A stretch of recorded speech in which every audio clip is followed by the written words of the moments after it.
admiro por lo que sabe, por la gran capacidad que tiene de hacer como, digamos, una biografía permanente y en construcción del conurbano bonaerense, que es Jorge Osona. Escribió una nota espectacular en la revista Seúl, en la revista digital Seúl, y me pareció oportuno hablar con él. Miren, yo tenía toda esta carga de esa experiencia de crónica, de desplazamiento, y de repente me encontré con este artículo de Jorge, que para mí es un honor tener en Ladran Sánchez. Jorge, buenas noches. Gonzalo Sánchez te saluda. ¿Qué tal, Gonzalo? Qué gusto oírte. Bueno, muchas gracias. Jorge, ¿escuchaste esta crónica? Feliz día ante todo. Gracias, muchas gracias. Acá terminando un día más del periodista. Ya uno se siente un viejo lobo porque han pasado ya casi 20 años de días del periodista. Fantástico. Jorge, ¿escuchaste esta crónica que estaba tratando de hacer para introducir el tema del conurbano? Sí, el conurbano es una tragedia nacional.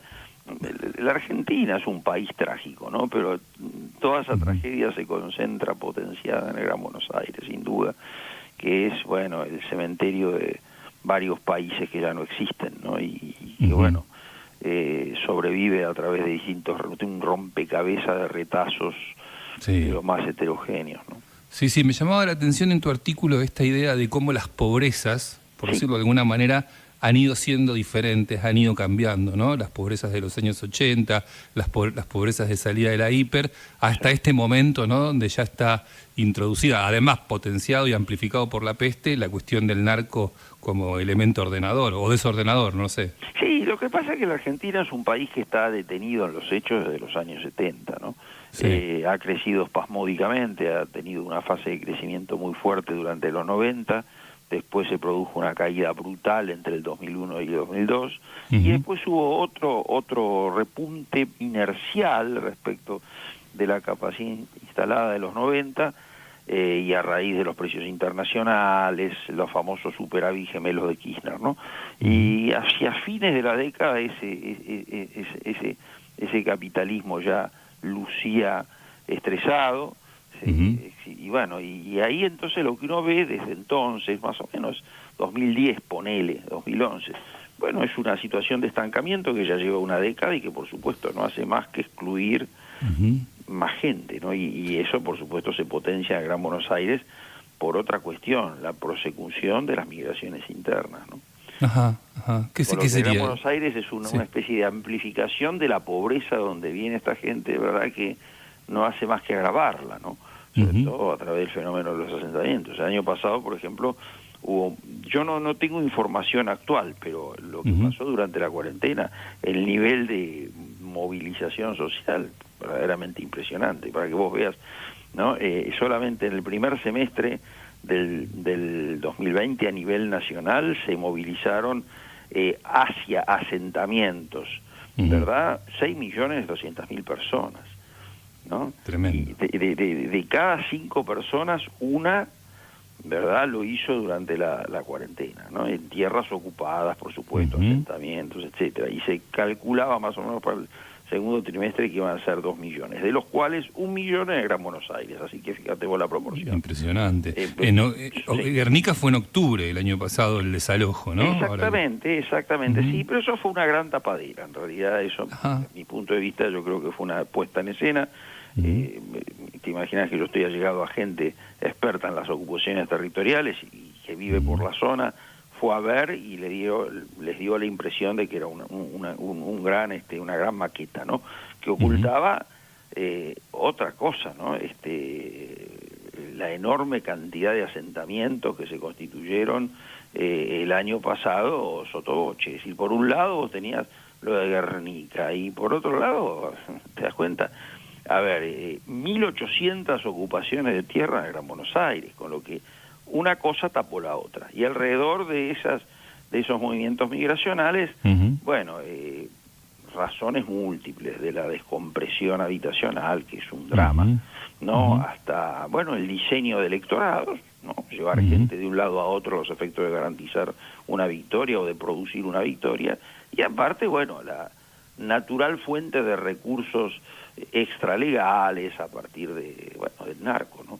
¿No? Y que por supuesto son tributarias del poder político. Y es como escucho, como un sector de la política viene planteando que en este tiempo de restricciones, en este tiempo que incluso el trabajo informal fue completamente asfixiado por la decisión política de cerrar bastante la economía, que el narco se ensanchó, se reposicionó, que hay como una especie de nueva territorialidad, que hay como un nuevo tiempo del narco en el... ¿Sí? Mira, sí, pero con los debidos reparos, ¿no? La Argentina no es ni Colombia ni es México, por lo menos hasta ahora. Es decir, vos no tenés...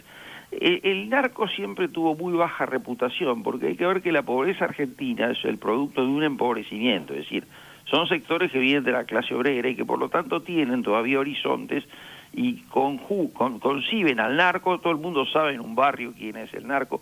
Ojo que el dealer, el tranza, en realidad es un eslabón de una larga cadena. Ahora, es un tipo conocido en la zona y en realidad tiene muy baja reputación social, casi siempre era un delincuente, ¿no? O un tipo con tradición en la mala vida, respetable por lo temible, ¿no?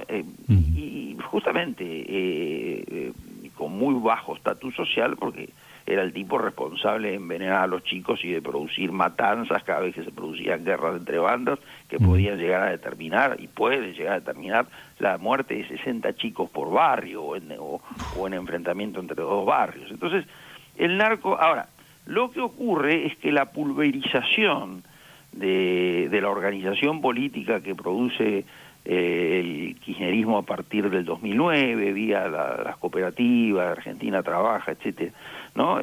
Rompió con los poderes jurisdiccionales muy sólidos que se constituyeron en los 80 y en los 90 y que fueron absorbidos por las burocracias municipales. Eso genera una pulverización, ¿no? Y tremenda, porque no hay gente con prestigio social capaz de mediar entre los conflictos. Y en situaciones de desesperación, ¿verdad?, algunos recurren al narco, que financia y que, aunque te parezca mentira, procura evitar estas grandes guerras a los efectos de ser un garante un garante del orden social, y que es un poco reputado por eso.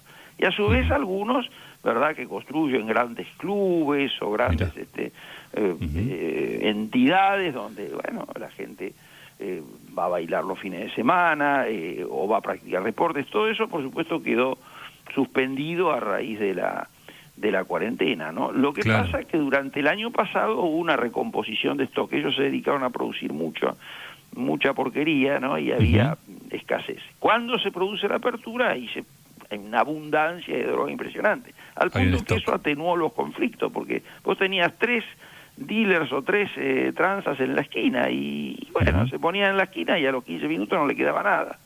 Claro, ¿no? Claro. O sea, hubo una explosión de venta y consumo posiblemente. Sí, y esto tiene que ver con la desafiliación, es decir, muchos chicos que se quedaron sin ir a la escuela, muchos chicos que huyeron de la violencia familiar, fueron a parar a refugios que son, bueno, plantas abandonadas, casas abandonadas, ¿no? Claro. Los padres prácticamente los dan por perdidos, no los van a buscar, y ellos viven, ¿verdad?, del robo, de los escruches. Es interesante eso que decís, Jorge, porque esta idea completa un poco el drama que no terminamos de ver, que es que con las escuelas cerradas, con las escuelas que operan además como refugio, como red de contención, el lugar donde terminan es en el aguantadero. Totalmente. Ese es el gran problema, porque la escuela es en alguna medida un patrón de higiene, un patrón de disciplina, de cumplimiento de horarios, ¿no? Y muchas veces una institución que interviene activamente en disminuir la violencia doméstica. Bueno, sin la escuela estos chicos se van, no se aguantan, y entonces se producen esas comunidades. Ahora, ahí se produce, el narco opera de diversas maneras, esto no se puede generalizar porque en el rompecabezas que es el Gran Buenos Aires, cada región tiene su propia lógica, pero... Por ejemplo, ¿de qué viven estos chicos? Bueno, de robar celulares, de robar carteras, de robar changos, ¿no? Y de sembrar la inseguridad en los barrios. Y todo eso lo acopian, digamos, en estos lugares, y después se lo llevan al tranza, y el tranza lo cambia por dinero o directamente por especie. Ahora, ¿qué especie? Lo que pueden consumir estos chicos, que es Paco, ¿te das cuenta? O versiones muy degradadas de la cocaína. Y ahí hay como una especie de meritocracia. El que más lleva, ¿no?, es el que por ahí es premiado como soldado para efectuar el reparto en las clases medias, que son los que consumen de la buena, ¿no? Y entonces se los dota de una moto y se les da un sueldo, ¿no? Y eso, bueno, puede servir para desahogar la situación de su familia, y de una u otra manera eso le va permitiendo al narco efectuar una penetración territorial, bueno, que en parte se debe a esta pulverización, a esta suerte de atomización, ¿verdad?, de los poderes territoriales, que le ponían un coto al narco. Claro, claro. ¿No? ¿Y cómo atraviesa todo esto, bueno, la pandemia en sí y la necesidad de que supongo que también tanto el narco como la persona carente de recursos, bueno, necesita vacunarse, necesita estar a resguardo de la pandemia? ¿Qué pasa Mirá, con eso? el tema es que, vos sabés que en estas zonas, el tema de la vida y de la muerte, primero que hay, eso es lo que planteé un poco en el artículo, ¿no? Hay una suerte de cambio conceptual respecto del cuerpo, ¿no? El cuerpo como una especie de estribación natural, ¿no? Y por lo tanto un cierto fatalismo respecto de las enfermedades. Y, a ver, las sociedades populares, por así decir, pobres, son sociedades predominantemente jóvenes. La gente no vive más allá de 65 o 70 años como mucho, ¿no? Y como hay una actitud, primero hay un mal sistema sanitario, pero al mismo tiempo una actitud, ¿cómo te diría?, fatalista respecto a la muerte, hay mucha muerte. Vos, por ejemplo, vas al cementerio público del Gran Buenos Aires hoy, olvídate de las antiguas tumbas de clase media, prototípicas de mármol, latinas, y hoy por hoy son todos construcciones de cemento donde las identidades deportivas han sido, las identidades religiosas han sido reemplazadas por las identidades deportivas. Y la mayor parte de la gente sepultada, un 50 o 60%, es gente joven que no llega a los 30 años. Impresionante lo que estás contando. Esto es una cosa tremenda. Fíjate vos que hicimos incluso una investigación con tu colega Gabriel Levinas, que salió publicado en La Nación hace 2 años más o menos, un artículo, ¿no? Sobre, bueno, el espectáculo de los cementerios públicos y lo que es un cementerio público hoy, porque por supuesto ahí al mismo tiempo cuando muere un capo se le hace homenaje, y va toda la banda, pone música de cumbia a todo lo que da. Bueno, después tenés la ornamentación de las tumbas con las motos, las botellas de vino, de cerveza, los bagullos, y después los cultos, las religiosidades, ¿no? Porque en el fondo se cree de que la persona sigue viva y está en otra dimensión y que te protege, ¿no? A través de, bueno, distintos cultos como son la muerte o las umbandas, etcétera. De manera que, ya te digo, el tema de la pandemia, por supuesto que muere muchísima gente, pero no más ni menos que en el resto de la sociedad, porque en ese sentido esta desgracia, esta peste es muy democrática, ¿entendés? Sí, pero quizás estás queriendo decir que se le tiene menos miedo a la pandemia. Sí, por supuesto. Claro, sí, por supuesto. Vos, por ejemplo, yo la última vez, hace 2 meses, porque ese es uno de los grandes problemas que tengo. Imagínate, yo soy etnógrafo y me gusta meterme en los barrios, pero yo no puedo meter en los barrios con una sola dosis de vacunación, ¿no? Y aparte porque vos vas, por ejemplo, los amigos que tengo en Fiorito están enojados conmigo porque yo no voy, me dicen que soy un maricón porque no me animo a ir. Pero vos vas y te encontrás con 20 en un club deportivo, ¿te das cuenta? Y automáticamente eso es una situación que te coloca en riesgo, ¿no? Ahora, la última vez que fui, hace 2 meses, para entrevistar a un muchacho, bueno, que era uno de los que liberaron el año pasado, y que, bueno, se rescató como remisero, bueno, un poco le pregunté un poco sobre las vicisitudes de su detención y de su liberación, etcétera. Bueno, esto fue en febrero más o menos, toda la gente sin barbijo, absolutamente sin ningún tipo de cuidado. Ahora sí estuve, me incorporaron a 2 grupos de WhatsApp, esto fue en los últimos días, y vos ves que la gente se cuida más, por lo menos la gente que participa en esos grupos, todos usan el barbijo. Yo creo que eso tiene que ver con el miedo generado por esta segunda ola, ¿no? Porque durante el verano las cosas, así, ¿cuál es la idea del sentido común? Ya lo peor ya pasó y ahora reaparece con fuerza, ¿no?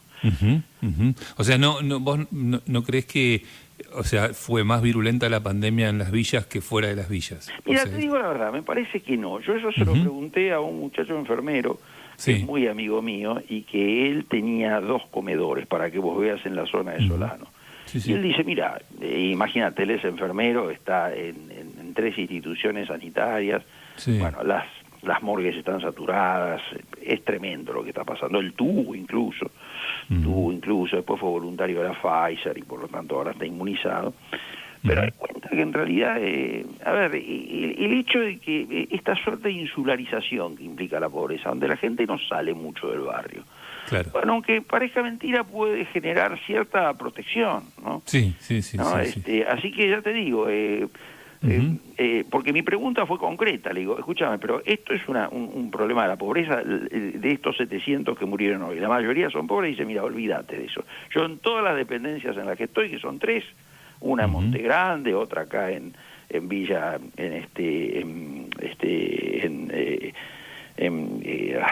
me olvidé, ahí en el límite entre Lomas y Monte Chingolo. Sí, Monte Chingolo. Bueno, sí. mirá, de todo, tenés pobre, tenés de clase media, tenés profesionales, tenés gente joven, tenés gente deportiva, tenés de todo, ¿no? Peor que el año pasado. De manera que ya te digo, esto es una cuestión. Ahora, por supuesto que esto genera incidencia. Imagínate toda la gente de clase media baja, que es el 60% de la población de un barrio popular, que no tiene ningún tipo, no está metida en ningún aparato político. Lo que podríamos decir una clase baja alta, una clase media baja, de monotributistas, cuentapropistas, albañiles, pintores, se quedaron sin trabajo y eso lo llevó a perder la soberanía alimentaria y tener que recurrir a la deshonra de mendigar comida en un comedor, ¿no? Y bueno, es una cosa muy dura eso, ¿no? Y eso evidentemente agrava la pobreza en sectores que dentro de todo venían pechándola bien. Hubo una cierta recuperación a fines del año pasado, pero eso sí hundió totalmente hoy por hoy. Lo que uno ve es que otra vez hay situaciones muy críticas, ¿no? ¿Y la política, hasta qué punto vos ves una intención de los oficialismos, ¿no? De involucrarse con estos escenarios? ¿Están o no están? ¿O están porque hay un tiempo electoral? ¿O ahora van a intentar meterse con vacunas porque viene un tiempo definitorio? Digo, el peronismo. Yo te digo la verdad, no sé bien. Yo te diría que el tema de la vacuna, sí, la gente quiere ser vacunada en los barrios. Yo, ojo, que conozco mucha gente referentes que no se han querido vacunar, ¿no? Porque hay cierta superstición. Pero después se está vacunando mucha gente en los barrios pobres, eso es cierto también, ¿no? Bueno, hay estudios que, han llegado a la conclusión de que el 25% de la gente vacunada está dispuesta a cambiar su voto en favor del oficialismo. Ahora, no en los sectores bajos, sino en los sectores medios y medios bajos, donde existe el deseo de ser vacunado y la angustia de la morosidad en el sistema de vacunación. ¿No? Con lo que no sería nada raro que en esos segmentos esta gente esté, reteniendo vacunas para después producir una lluvia de vacunas y que eso lo utilicen electoralmente. ¿No? Que es lo que hacen. Hay que ver que el voto en esas comunidades se decide 48 horas antes de la elección, porque el voto es un dispositivo más de subsistencia. Con lo que, vos para subsistir a veces tenés que salir a afanar, a veces tenés que hacer una changa, ¿viste? Y por ahí te vienen con una bolsa de comida a cambio del voto. Igual si votás, no hay ningún tipo de conciencia ciudadana, que yo no sé si existe en algún lugar de la sociedad a esta altura, pero te repito, no. El voto es una cosa que la politización es muy baja, la gente discute muy poco de política, porque en todo caso la política es lo que ocurre en el barrio, eso es lo que yo llamo insularización, ¿no? El barrio, entonces vos tenés distintos tipos poderosos en el barrio, y todo transcurre ahí, y a lo sumo la política general es la intendencia, ¿no? Y después, el peronismo, que es una especie de tradición, un significante que todavía rinde, todavía es productivo. ¿Te das cuenta? Si me llamó la atención, Jorge, el dato de esta semana, y lo estoy recordando, de que Kicillof aumentó el padrón electoral. Sí, claro, eso es de ya, ya. Y eso tiene que ver con lo que yo te decía, estos movimientos demográficos que han habido el año pasado, muchos, y que en muchos casos son gente que viene del exterior, que viene de Paraguay, que viene de Bolivia, y que llegan y automáticamente, eso el año pasado fue, automáticamente le dan el documento, y por supuesto lo incluyen en el padrón. Hay gente que dice, no, pero eso es a mediano plazo para el 23, eso se hace ya. Claro, porque dicho sea de paso, antes tenían que ir a migraciones, ahora directamente se anota la gente en la casa de los referentes, en la casa de los punteros. Entonces hay que ver que hay mucho golondrina, gente que va y que viene, bueno, y es gente que se le da el documento para que vote. Claro, claro. Bueno, en todo caso es eso lo que hace la política con toda esta informalidad, ¿no? Claro. Los formaliza con DNI, le pone en la casa del puntero por ahí un vacunatorio y 48 horas antes de votar le ofrece una bolsa de comida y así se quedan con el voto. Me parece que ese es el único. En el caso de los extranjeros es distinto, porque ahí tenés dos situaciones diferenciadas, ¿no? Uno es el caso de los paraguayos, ¿no? Sí. Los paraguayos en su mayoría son constructores. Claro. Gente, ¿no? Y ahí hay un cacique que manda, ¿no? Bueno, ahora, después el caso de los bolivianos y de los peruanos, sobre todo los bolivianos es muy distinto, porque en realidad es gente traída para trabajar, o en las huertas, ¿no? Prácticamente todas las ensaladas que comemos, la verdura la producen ellos en los periurbanos, ¿no? Sobre todo de la zona norte, pero muchísimo también en Florencio Varela, La Plata, Verazategui, etcétera. Y después en el textil, ahora el textil clandestino que se vende después en la salada y que compite con los productos chinos, ¿por qué compite? Y bueno, básicamente porque es mano de obra esclava o mano de obra servil a través de pequeños departamentos donde se localiza una familia y se le hace trabajar 20 horas por día para darle nada a cambio de un corte, de una confección, o directamente, en algunos casos, en talleres donde la gente solamente ve la luz del sol una vez por semana y se la llega a pasear para después volverla a encerrar, en ciclos de más o menos 6-7 meses, después de la gente se la libera. Exacto. Y mucha gente de origen boliviano entiende esto como una cosa, en realidad hay mucha denuncia, y fíjate vos que estuvo la Alameda haciendo denuncias durante toda la década del 2000, antes de que se transformaran en kirchneristas, ¿no? Antes que después lo cooptara, digamos, como... Claro, era Bergoglio era el que estaba detrás. Claro, estaba de todo esto. Con el titular de Alameda, claro. Totalmente, y Bergoglio fue muy incisivo en esta cuestión, con el trabajo esclavo, sobre todo en los barrios del sur de la capital federal. Pero hoy por hoy eso se ha diseminado en ciertas zonas de Gran Buenos Aires, como La Matanza, Loma de Zamora. Claro, como estallaron las saladas por todos lados. La salada, claro, la salada. El modelo de la salada, que se expandió por todo el mundo. Es la gran punta de ese iceberg. Exacto. Jorge, mirá, me quedaría charlando porque es inabarcable el tema, es interminable y es apasionante. Siempre es espectacular cómo ilustrás, digamos, el territorio. Te agradezco inmensamente y hasta la próxima, por supuesto, porque es un diálogo abierto, ¿no? Que por cada supuesto, tanto vuelve. Cuando vos lo dispongas. Jorge, muchas gracias. Te mando un abrazo grande.